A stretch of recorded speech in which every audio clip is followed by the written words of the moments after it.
好啦，今日啦，啱啱同阿龍無忌啦，同阿小失啦，咁啊一齊入場睇咗呢個 Nolan 嘅最新電影就奧德賽啦。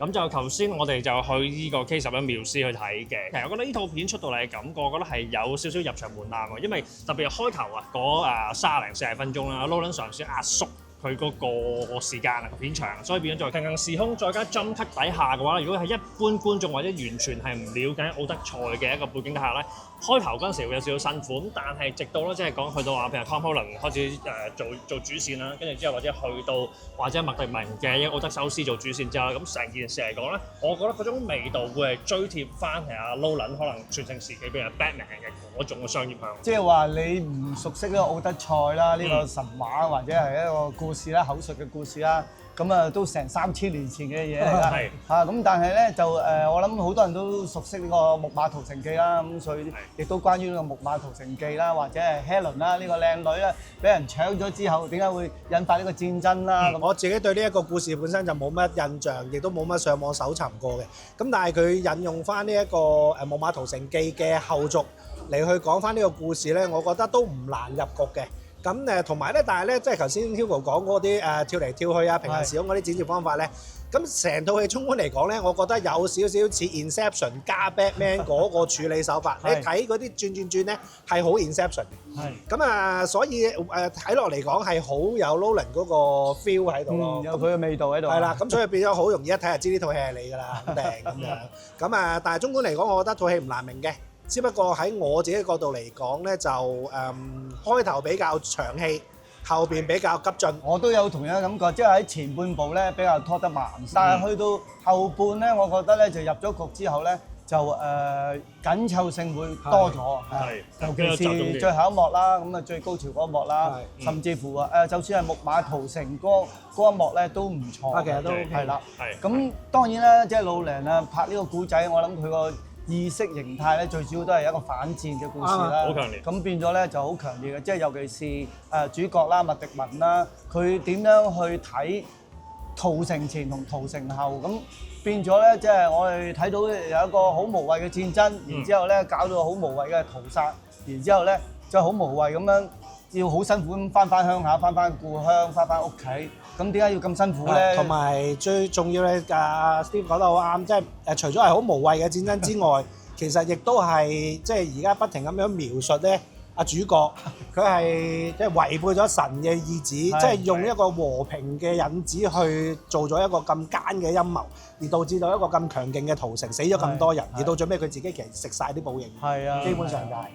咁其實成套片覺得嗰個報應個感覺都幾強烈，同埋都成套片都 call 咗一樣嘢叫做宙斯嘅戒律，我唔係好記得係Zeus Law 啦。咁其實理論上我理解宙斯咧係一個有鹹濕啊，基本上係有個世界去亂嘅。咁但係喺阿 Nolan 眼中嚟講咧，即係神子咧感覺上好似都係正義嘅，即係喺 Nolan 嘅一個演繹底下。咁同埋其次就係喺呢套片帶出個寓意就話，原本喺個即係喺 Nolan 眼中嘅神咧，理論上應該公平嘅，大家係一個 trading 嘅，即係 trade off，即係我攞你咁多嘢，理論上應該俾翻個回報你，咁大家 trade off。咁但係喺套片見到一樣嘢就係戰爭泯滅人性之餘咧，佢仲要係變咗一種掠奪者。係啊，仲有一樣嘢要留意咧，就係佢成日都提及宙斯嘅一個規則咧，就話我哋要好好咁對待啲陌生人咧，即係佢嚟到咧，我哋要好好招呼佢，甚至乎啲求婚者啦，又要招呼啦。咁我呢啲將軍啊、兵士啊，去到一個陌生嘅地方，想愛糧食，咁佢哋都要招呼佢咁樣。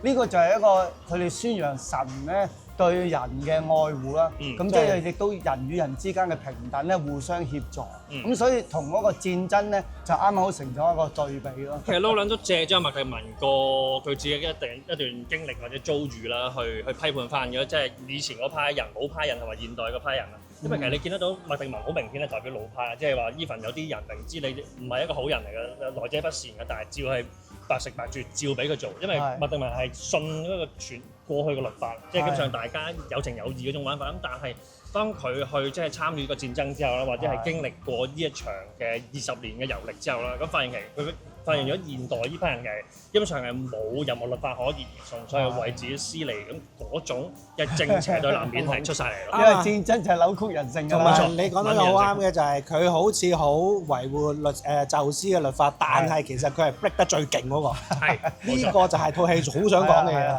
因為佢前半部咧，其實就係嗰個比較自大咧，即係覺得自己都好自負啊，係啦，乜都好得嘅咁樣，即係要自己話晒事啊等等嘅嘢。咁到佢衰咗之後咧，咁啊亦都係啦，亦都喺一個島度反省啦，有個美女相伴啊，幾好啊，都唔算反省嘅啫。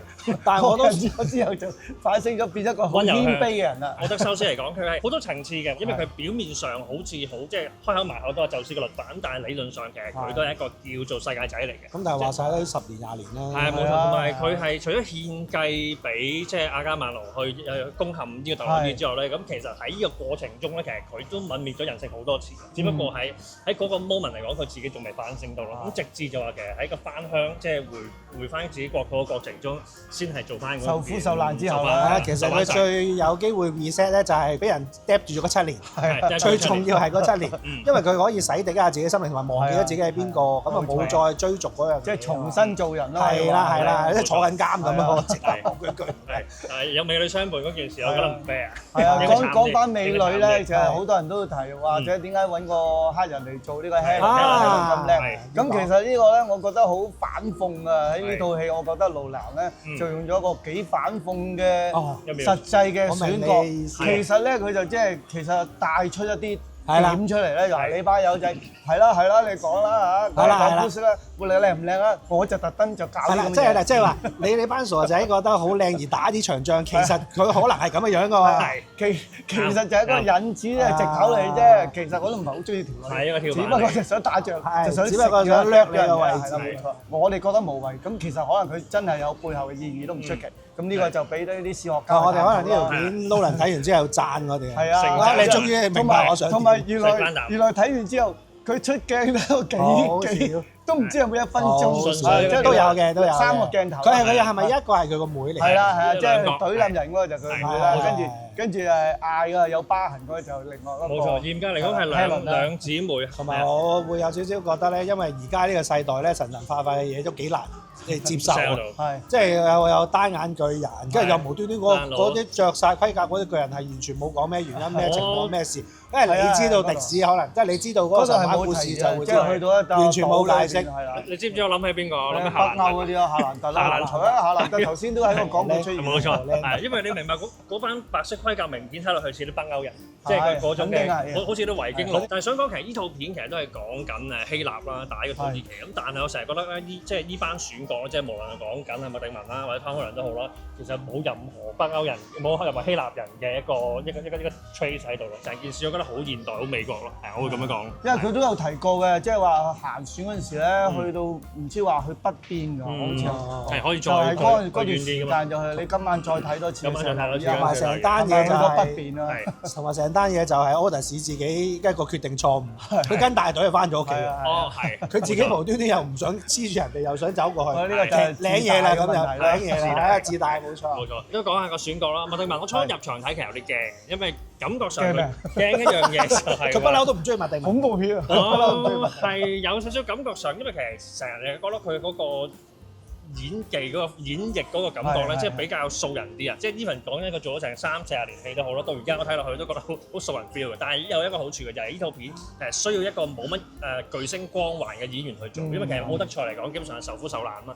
如果你加咗個基斯頓比爾嘅話，基本上咧開場之後呢條友肯定係殺到最尾嘅。冇乜英雄味，亦都冇乜角色孭住喺個身嗰度係抹唔甩嘅，呢個都重要嘅，都重要。呢樣真事幾好啊，幾好嘅。同埋都係一句就係麥迪文次次都要有人帶佢翻屋企咯。呢樣嘢係真事，走唔甩嘅。唔係，但係咧就綜觀咧成套戲嗰個結局咧，我覺得都係安排得幾好嘅，即係起碼俾嗰個結局我哋。係啊，都有個伏筆啊，同埋嗰典型嘅3幕戲定4幕戲咯，3幕戲啦，我會咁講，嗰個起承轉合，同埋其實成套片如果一般導演嚟講咧，其實講佢一翻到鄉下就完。但係呢套片仲有一個尾場咧，我覺得係拍爛手掌嘅。但係最尾嗰個就係即係《王子復仇記》嗰 part， 成套戲如果冇呢一 part 就玩完㗎啦，講真。淨係睇佢嗰啲神話嘢就真係有啲悶嘅。中段位係有少少嘅高光位，反而感動位咧，感動位我又唔覺得好多。唯一感動位可能我養狗啊，就喺狗嗰隻認到主人嗰下，咁我就已經哇嗰度真係正。你知唔知荷里活有個不明文規定嘅，就係正派養狗，反派養貓。到而家我睇咗咁你養貓你養狗，我環顧翻過去嗰100年嘅電影嚟講，都係咁樣鋪排西片係。呢啲係光明會嘅成員先講得出嘅，我真係唔知。真嘅，我唔知點解會咁樣。不明文嘅規定係咁嘅咩？係啊，你留意下，莊亦都養狗嘅，會養。冇辦法，係要平反啦，幫啲貓。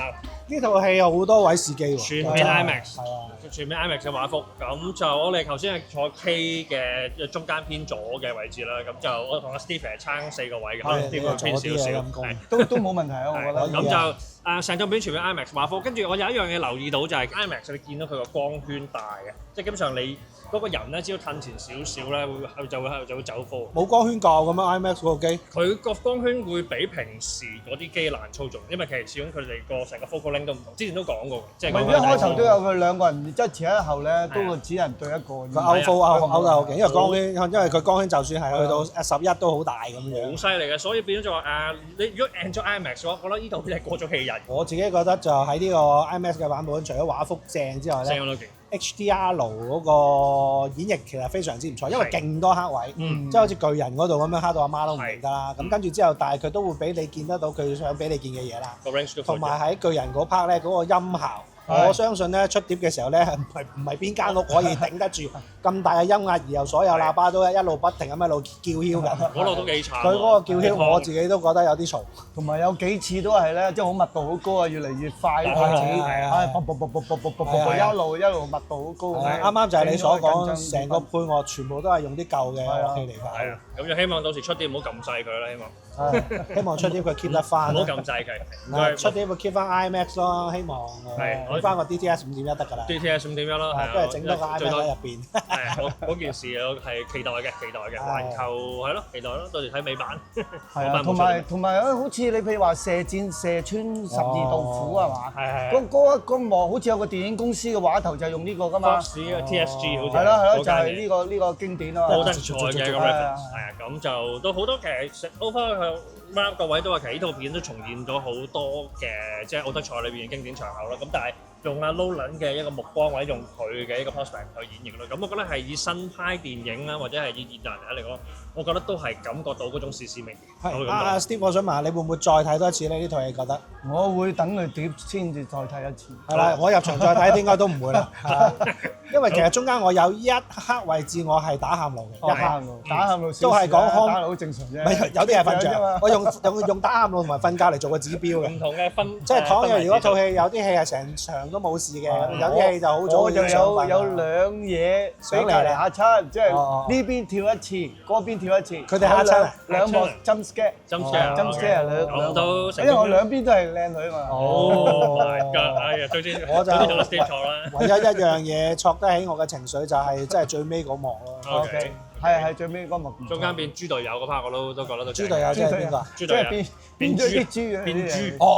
變豬隊友。你問我嗰啲我唔係好投入到啊，因為我覺得太神化。咁但係呢個係神話啦。我中意邪典。尊敬佢呢個神話。我中意。但係我覺得就話好唔真實喎。因為我個 point of view 可能有少少似睇即係嗰啲歷史電影。係啊，嗰類咁嘅。因為變咗魔幻咗。係魔幻邪典嘢啦，係。咁如果 Nolan 即係涉足呢個位置嚟講，我都覺得都係一個新嘗試。我 enjoy 嘅 so far 呢個 moment。我唔係，我覺得佢唔係拍得好好。但係佢喺呢方面佢冇話好深入或者用好多嘅比例去做咯。係。因為佢係拍開真嘢為主嘛。你整一個咁樣，即係我自己唔係好，我覺得佢唔係好難。古仔係有呢樣嘢冇跟住做，其實佢喺嗰個中間發生嗰幾件咁神幻嘅事係3年之內。冇錯，即係嗰啲巨人島啊嗰扎嘅。即係我就寧願30年啦，查理斯花朗啊大佢都老啦，大佬。咁我哋一齊中老啫。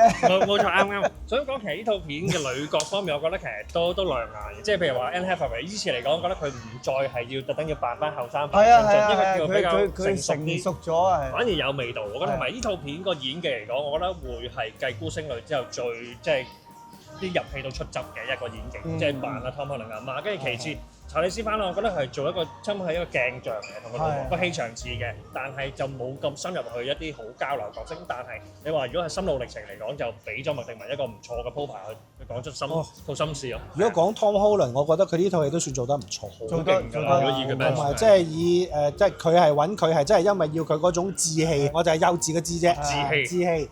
因為咧佢嗰啲就係入世未深，但係又想請英雄，但係又冇料到嗰啲 exactly 就係佢啦。係啦，Spiderman 好睇都係因為咁，其實都真係。都係嘅，但係就我覺得呢套片嚟講個發揮都算係即係個大禮明星雪強，特別佢同佢阿媽同阿 Anne Hathaway 嗰種嘅交流嚟講，我覺得都係一個唔錯嘅指標。即係如果你話佢阿媽最尾發脾氣話燒 Q 死晒佢哋嗰段，我覺得做得好勁嘅，係最招嗰個師傅都勁，合理。俾分係嘛？係冇錯啦，Steve 會又話我俾先，俾你俾先。我俾先啊！如果講親呢套片，我會覺得係繼 Batman 之後 Nolan 相對嚟講放下自己。聽到你一句知你好高分。我會係繼 Nolan 即係 Batman 之後，即係最放下自己個性嘅，即係相對嚟講偏向於商業化電影，因為之前嚟講覺得有少少偏鋒咗佢自己嘅一個口味，即係無論係鄧寇克啊，或者講緊呢份奧本海默嚟講啦，即係有時話嫌咗太長氣同埋太散。呢套片我覺得開頭嚟講係跳得太緊要，呢部分嚟講我會有少少微。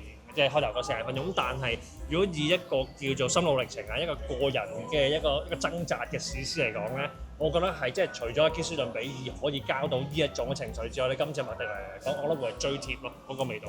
咁就俾個分講3分鐘。分數嚟講咧，我會有100分，我諗都有82、83。呢套片嚟講。未去到 Nolan 話最教科書級咁，但係如果以當代電影嚟講，我覺得都係一個指標。係，即係喺個拍攝手法同埋技術咧就係唔錯嘅。咁但係嗰個古仔個講嘅情況咧，我覺得前半部咧係拉長咗少少，但係後半部咧又補翻啲分數。咁我會俾78分。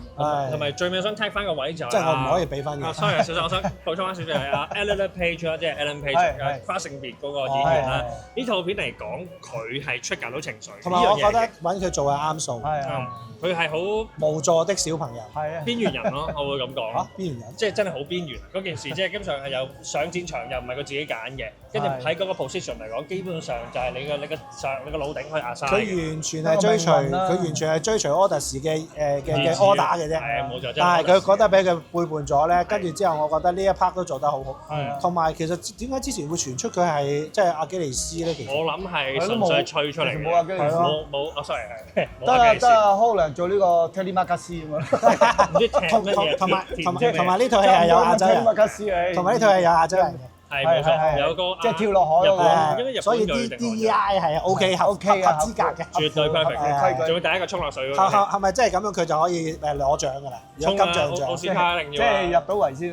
你唔係諗住全白人攞奧斯卡？咁其實又咁講，佢要入奧斯卡唔難啦。係啊，我係咁要俾埋分啦，我唔講咁多啦。我自己73分嘅啫。73分人。係73分，因為佢打暗路啊。有一個位打暗路啦，同埋佢前邊拖得太長，但係後邊又突然間急得好交關。再加上我覺得佢拍呢啲神話嘢唔係太 exact，唔係佢嘅專長。係啊，仲唔正佢自己最叻講故仔嗰種方法。但係佢講嗰啲心路歷程係 OK 嘅。心路歷程 OK 嘅，都獨白位，我覺得同埋麥迪文，我覺得有少少係改變咗之前對佢嘅。